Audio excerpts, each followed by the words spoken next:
Bonjour et bienvenue dans cette édition du mardi 29 novembre 2022. Au sommaire de ce journal, nous reviendrons sur le plan Orsec testé pour la première fois sur le département.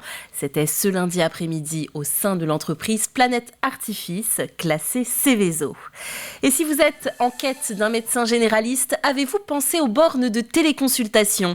Elles fleurissent dans les pharmacies et dans certaines maisons France Service. De l'autre côté de l'écran, un médecin en télétravail capable de poser un diagnostic au moyen de différents outils. Et puis nous parlerons du campus universitaire de la Courtésière à La Roche-sur-Yon qui, après la création d'une mini-forêt et d'un potager ainsi que d'un verger, il possède maintenant une mare, un campus vert entretenu par des étudiants et enseignants. Mais je vous le disais en titre, un exercice Orsec était organisé au sein de l'entreprise Planète Artifice, producteur d'engins pyrotechniques à Rive de Lyon.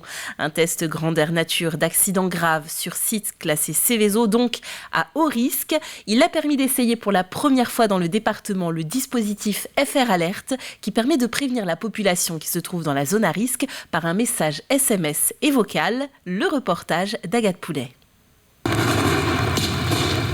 De la fumée, des bruits d'explosion et des blessés. Cela peut paraître réel, mais il s'agit d'un exercice grandeur nature organisé par la préfecture. L'opération se déroule dans une entreprise de feux d'artifice, avec comme scénario un début d'incendie à proximité d'un stockage d'artifice. L'objectif est de tester le nouveau dispositif FR Alert qui prévient les personnes dans les environs. Un outil qui rassure le directeur du site. Nous nous rendons compte dans l'exercice qui est là que nous n'avons pas les moyens de faire face. Donc à ce moment-là, nous déclenchons ce qu'on appelle le PPI. Et là, c'est la préfecture qui prend le relais avec tous les moyens déployés énormes que vous avez vus ici pour faire face à ce qui peut être un accident plus important. C'est vraiment une belle initiative de système. Pour moi, c'est très réconfortant, oui. Alerte, un accident sur un site industriel. Que vous ayez l'application ou non, vous recevrez un message d'alerte avec les informations et les conseils à savoir si vous vous trouvez à proximité d'une zone de danger. Pour les secours, FR Alert est une avancée technologique pour avertir et protéger efficacement la population. Cette utilisation des smartphones, elle remplace les traditionnelles sirènes que nous entendions régulièrement et pour lesquelles la population pouvait légitimement avoir des interrogations. Lorsque vous entendiez une sirène, vous ne saviez pas quelles étaient les mesures à prendre, les conseils à suivre. Cette application FR Alert, elle permet d'alerter mais aussi de renseigner la population sur les risques encourus et sur les gestes ou les comportements à avoir en telles circonstances. En fonction de la gravité de l'événement, c'est aux pompiers et au préfet d'estimer s'il est nécessaire de prévenir les personnes se trouvant dans le lieu concerné, tout en sollicitant le ministère de l'Intérieur ou encore la direction de la sécurité civile. Pour le préfet, cette première expérimentation en Vendée est une réussite. Nous utilisons ce dispositif qui est né en fait de l'affaire Lubrizol. Vous savez, c'est cette usine qui a brûlé à Rouen. Et en fait, la question s'était posée de système d'alerte des populations. Donc maintenant, on teste ce dispositif à l'occasion des exercices majeurs comme aujourd'hui, et puis à l'occasion des catastrophes. Ce système d'alerte permettra de renforcer la sécurité civile et d'être activé par les autorités publiques pour avertir en cas de catastrophe naturelle ou d'actes terroristes. Les inscriptions sur Parcoursup sont relancées le 8 mars, mais nombreux sont les élèves de terminale à ne pas avoir fait leur choix. Alors la rectrice de l'Académie de Nantes, Katia Béguin, vient d'initier le dispositif Notre école, faisons-la ensemble. L'objectif, c'est de mobiliser d'anciens étudiants pour aider les lycéens dans leur choix. Bien souvent, le problème est que les élèves ne se donnent pas le droit à l'erreur et doutent trop de leurs capacités. On l'écoute. C'est à la fois une académie où les résultats scolaires et les résultats au bac sont excellents, et où il y a, qui plus est, des potentiels, des besoins en métiers très qualifiés qui sont vraiment très importants et pour les années à venir. Dans une perspective, on est à France 2030 et même au-delà en termes d'innovation qui se traduit en effet par des emplois hautement qualifiés. Et à côté de ça, un renoncement à des études longues. Donc ce lycée, le lycée Léonard de Vinci de Montaigu s'attaque à ce problème qui est aussi une de nos priorités pour l'Académie. Depuis une semaine, le maire de la commune de Grue masque le mot « égalité » sur le fronton de sa mairie pour dénoncer le manque d'accès aux soins dans sa localité. Dans le sud Vendée, seuls 35 généralistes sont recensés pour 66 851 habitants. C'est peu, alors des solutions de substitution émergent, comme les bornes de téléconsultation. Un appareil avec plusieurs outils et un médecin en télétravail pour poser un diagnostic. On regarde comment ça fonctionne avec Alix Lanos. Qu'est-ce qu'il y a comme symptômes? Mal de tête, mal de gorge. D'accord. Guidée par le pharmacien de cette officine, Solane, 13 ans, s'apprête à être vue par un médecin en téléconsultation. Ça, c'est pour regarder dans les oreilles si besoin. Stéthoscope, tensiomètre, la cabine est équipée de différents outils permettant l'auscultation du patient par un médecin généraliste à distance. La solution de la dernière chance pour cette maman qui n'a plus de médecin traitant.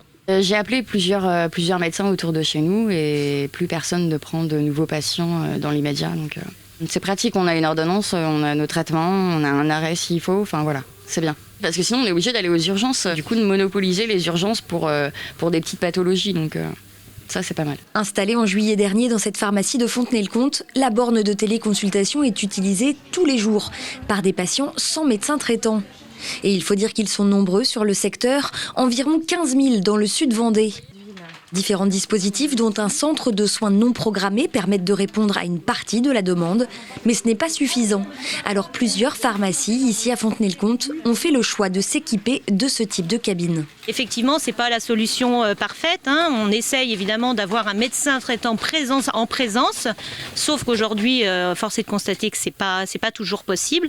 Et effectivement, nous qui sommes les premiers confrontés finalement aux patients et au désespoir de patients qui ont besoin de consulter, ça reste mieux que de ne pas avoir de médecin du tout. C'est aussi nous, et là c'est nous notre travail, de juger le fait de dire oui, ça c'est faisable en téléconsultation, ça c'est plus du tout de l'ordre de la téléconsultation, et c'est l'avantage aussi de l'avoir en pharmacie.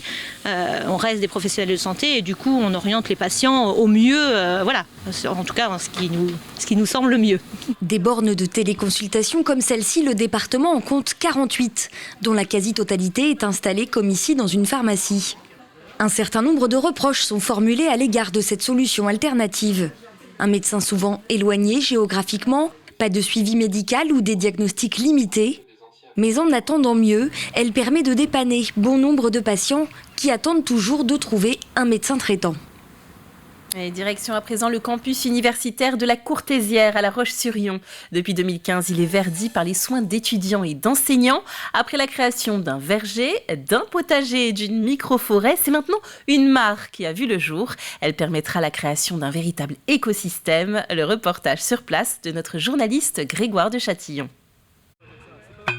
Opération clôture de la mare au pôle universitaire, des piquets de châtaigniers à enfoncer, pour un petit plan d'eau qu'il faut sécuriser. À côté, ces étudiants écorcent les perches qui iront ensuite ceinturer la mare sur une hauteur de 90 cm. Le campus de La Roche-sur-Yon ne cesse de se transformer. Sur ces 5 hectares d'espace vert, 1 hectare est désormais cultivé. Il ne manquait que la mare. Cette mare, c'est en fait le dernier élément qui va nous manquer, nous, ici sur le campus vert. Et en fait, la mare, comme on peut le voir, elle permet de relier en fait, le potager à la microforêt, en permettant de faire un corridor donc écologique. Et puis, il y a aussi l'histoire de la trame verte et bleue. Et nous, le seul élément qui nous manquait, c'est donc l'élément bleu, donc, qui est la mare. La mare, un corridor écologique ici, entre le potager et la microforêt. Une microforêt très dense, plantée il y a tout juste 1 an, selon la méthode Miyawaki. Un petit espace de 300 mètres carrés, boisé de chênes, de frênes, de sureaux, d'aubépines, d'alisiers, quasiment pas arrosé l'été dernier, malgré la chaleur et la sécheresse. On pensait avoir plus de pertes cet été et on se retrouve quand même avec pas mal d'arbres.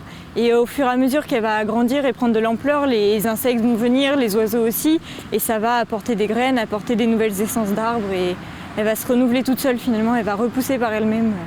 La sélection naturelle fait son travail. Le campus vert de la Courtésière a démarré il y a 5 ans. Il s'est beaucoup accéléré depuis 2 ans grâce à ses étudiants du département génie biologique. Le verger qui a à peu près 4 ans va commencer à produire. On a derrière un verger de noyer qui n'a que 2 ans, mais qui a quand même à terme produire quand même beaucoup de noix. Et oui, sur la partie potager, on récolte déjà pas mal de légumes. L'année précédente, on a fait une distribution de courges, quand même beaucoup de gens ont pu en profiter. Dans la serre, on a de la salade. Actuellement, les gens peuvent se servir en libre-service. Presque tout le temps, il y a quelque chose à récolter. Des étudiants qui récoltent le fruit de leur travail, le campus vert de l'Université de Nantes à La Roche-sur-Yon continue de s'étendre avec au programme des ruches et de l'éco-pâturage pour ces prochaines années. Parlons déjà du 1er janvier avec un rendez-vous incontournable, gage, dit-on, de bonne santé pour le reste de l'année, le premier bain de l'année bien sûr. Un événement proposé une nouvelle fois par l'association Les Bains de Saint-Gilles-Croix-de-Vie. Après 2 ans d'interruption pour cause de Covid, rendez-vous est pris sur la grande plage. Le rendez-vous attire de plus en plus de courageux. Ils étaient 250 lors du tout premier événement en 2015 et 1800 lors de l'édition 2020. Alors si l'eau n'est qu'aux alentours de 10 degrés, l'ambiance, elle, est sacrément chaleureuse.